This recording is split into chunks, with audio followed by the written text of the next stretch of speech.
we'd like to say that in our opinion it is not suitable for children or for those of you who may have a nervous disposition.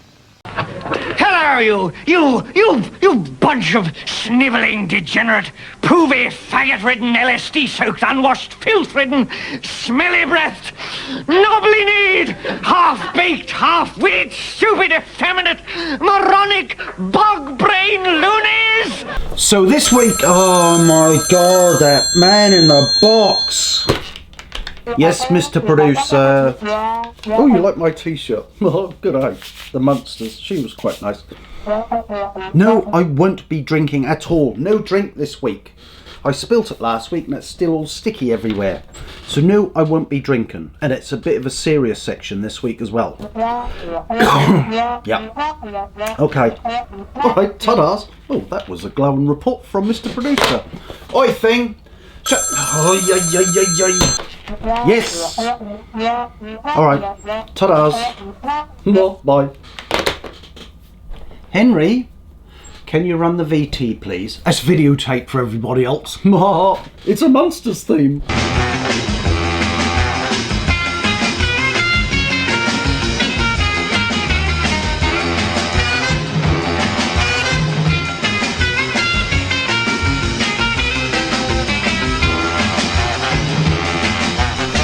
This week in Gaz's World of News, we talk about cancer. Where does all the money go? And is there a cure? Then we go straight into the film review, and this week it's a Netflix little old film, and it's called The Outlaws with Pierce Brosnan. Then, by popular demand, we had one reader ring in and say, bring back Before They Die. So we got that one this week, and if we do have time, we will have a look at the nostalgic news.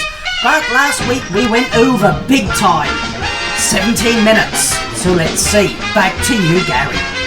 So this week, it's a serious one at the beginning, a real serious one, and I think it's affected all of us anywhere, and it's about the big C, cancer. Yes, cancer. I think what got my bee in the bonnet was, I've got a friend, a dear close friend of mine, and he's going through the final stages before he has his last breath. And it's not good to watch. So I say not good to watch, that's unfair, because if his wife watches it, she'll think differently. So I've been going around every other day and just slowly seeing the poor chap sort of disappear before my eyes. But I thought, all this research into cancer, apparently it's been going on over 100 years. This is when it first crept in. I'll give you a few statistics that I've just got off the website. Now, the first one is from, it's called The Conversation, which is a website. There's not an awful lot of conversation on it, but in my notes, I got more livid as it went on. In 2016 to 2020, worldwide, there was estimated over 19.7 billion UK pounds or 24.5 billion US dollars donated to cancer research.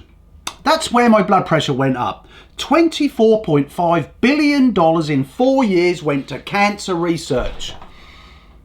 Where'd the fucking money go? I want to see how much these people are on in labs and how much these supercomputers are, which a lot of the computers these days actually come up with vaccines, as you might well know or not know. So I just wonder, 24.5 billion and we ain't got a fucking cure. I can't believe it, I really can't. So then I went on to the British website. Let me have a look. The Cancer Research UK. So before you even have donated a single penny, nearly £250,000 goes to the fucking CEO of the company. How's that a fucking charity, Henry? How can you call it a charity? Now, my wife had the argument with me yesterday saying, oh yeah, but he might bring in revenue. I was looking at a lot of that. Just in one part, they spent £100 million to bring in £117 million. So all I see is figures jiggling around. And that's they got over £500 million.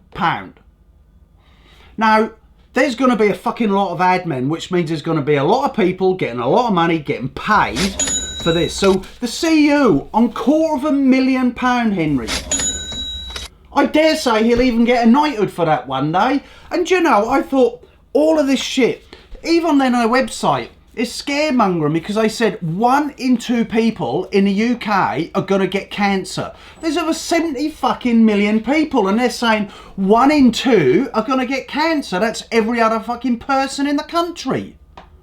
And there's still no cure. So I was like, looking how much these lab technicians are paid. Don't even know who they are. It just seems to be a big fucking money maker. Now, I know, and I train a couple of doctors and I've gone through this with them, there has been advancements, but don't forget, a lot of the advancements is through advanced screening to get it as early as possible. But what the Cancer Research Society is saying in the UK is by 2036, all cancer patients will most probably survive another 10 years. Fucking on drugs. There's not a cure, it's just on drugs. You know where I'm going with this? What's the old saying? Pharmaceutical companies, IDA, what's it, FDA or IDA, it's CIA in America that do the drug lobbying, Henry? You don't know, you're fucking useless. So, they actually govern what comes in. So let's just hypothetically just turn around and say, I've got a cure for drug here. A Rife machine, research that one. Most of it's disappeared off the websites, anywhere. A Rife machine, right? And it will actually vibrate the bad cancer cells at your body over a period of time. Every time you stand in it, vibrate, a few more die until the cancer's gone. Nothing invasive there. Well, the man that actually invented it is from a book called Suppressed Inventions and Cures. We had 2 of them Rife machines here. The man he was a broken man. It's pure and simple. The machines are gone, broken up and gone as well. I saw the theory. A lady as little as last week was coming up with a very similar one. So you imagine going to the FDA, I'm sure it's the FDA, and go, here look, I've got this, and all you got to do is vibrate round there, vibrate this, and this gives off this, not radiation, just these microwaves, no, not microwaves, but you know, sort of audio sonic waves, and then over a period of time it's gone. Here, do you think they're going to approve it if it works? The fuckers would be out of a job. Every pharmaceutical company that ever deals with cancer will be fucking God, they'd be bankrupt. So you go to people who say, hey, mister, I've got the cure. What the fuck? We're out of the business. We're a multi-billion-dollar business. Don't they know we just shit everyone up with a vaccine? It cost them a lot of money and we made trillions. No, they wouldn't. So let's have a quick look. I'm sidestepping, I'm going off because I'm really pissed off that there isn't realistically a cure for most cancers. I had the finger up the bum. Yes, I did. I had the cancer scare. The lady stuck 2 fingers up while I went, whoa. No, sorry, bit of lube. And then she said, I'm not sure if it's cancer. We'll just have to do the blood test. And I went, holy fucking moly. Holy moly, I'm now at that age. And luckily I haven't, unlike so many people.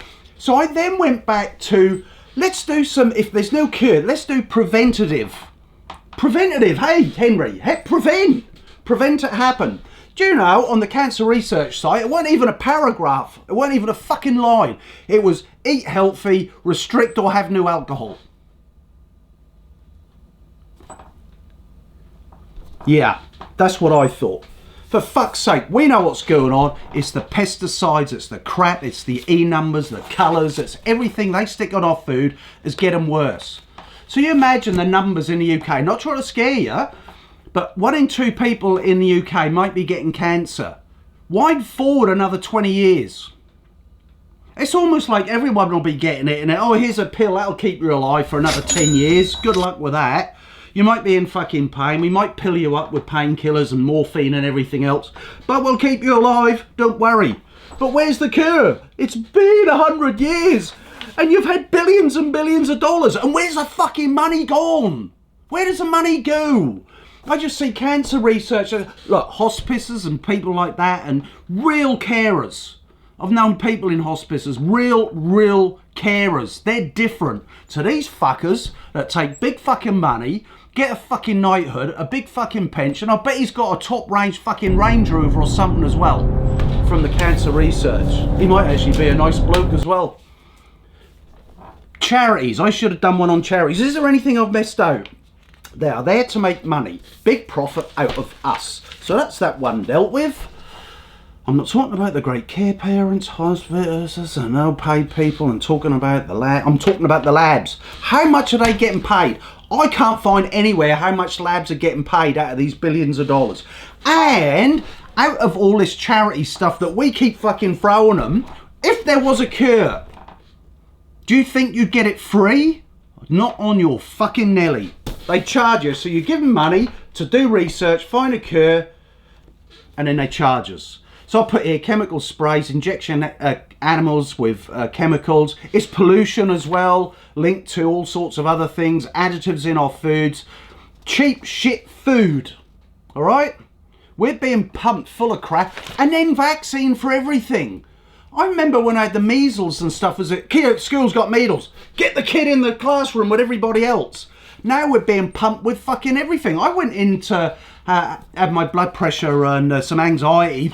Go figure, anxiety. A few years ago when I was on there, they went, oh, you haven't had this vaccine, that vaccine. Do you want it done? Oh, yeah, whatever, it's free. And they pumped it in. I didn't even fucking know what it was. I got 2 extra ones, plus the free vaccines from this COVID that I had to have or I wasn't allowed to fucking work in New Zealand. So I did have it. Good on you, Missy, for not doing it, even if they kept you at home. Hey, no freedom in this country anymore. So I just looked at it. We're fucked. Right, let's have a look.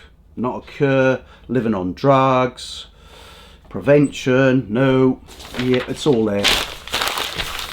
Les, I'm not doing that. Henry, sorry, don't walk out. Henry, come back here, mate. Come on, no, come in. I won't ever call you Les again, all right? Leslie has gone. Leslie's gone. Anyway, that's it. I'm not even doing food for thought because I think that's giving you enough food for thought. I think we need to do a film review. Cue the film review. That means cue it back and then you press play so it starts now. Holy, here we go again then.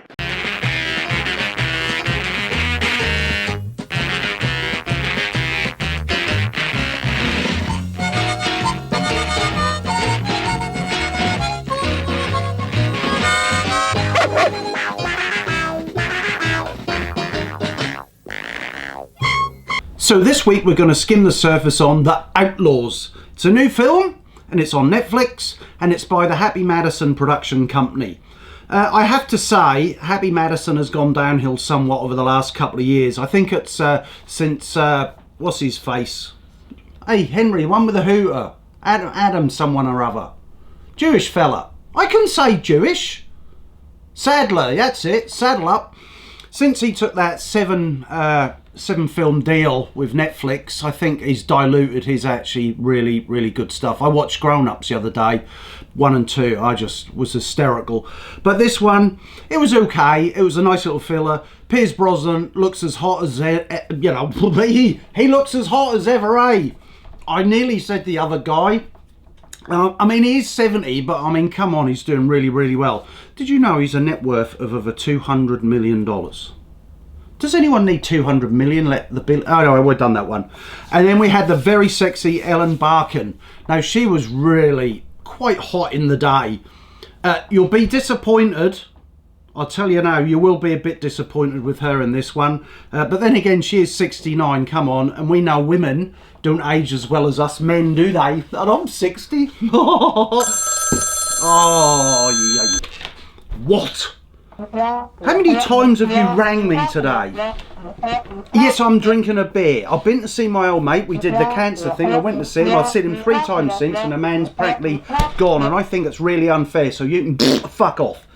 So I basically would say it's a film. That's okay. It was a sort of Friday evening filler, and yeah. So I would have given it a 7 out of 10. I will just say, I watched Black Adam last night with The Rock, Dwayne Johnson, and you mustn't call him The Rock because he's Dwayne Johnson and whatever. Do you know he's got a net worth of over $800 million? We buy into this shit, eh? We really do. Anyway, the film was fucking awful. Do not watch it. If you don't want your brain stimulated by good acting, and a very good storyline, and you just want mindless CGI after CGI, fights after fights after fights of him flexing his muscles, my God, watch it. But for the rest of us, don't. It was a load of rubbish. So anyway, that's it this week. There's not a lot else to say. I've done it. And I think we're gone in time, Liz. I can't do... I was going to do Food for Thought, which we decided not to after my long stint about the cancer thing. And then I was going to do Before They Die, and it was going to be Clint Eastwood because he hit 93. But I think he's got a couple more years left in him, the old dog. So, and I'm not going to do nostalgic news today because I'm plumb wore out, if I'm totally honest. Plumb wore out. So you have a good week, folks, and what? Henry! Cue the end titles. I had a moment there.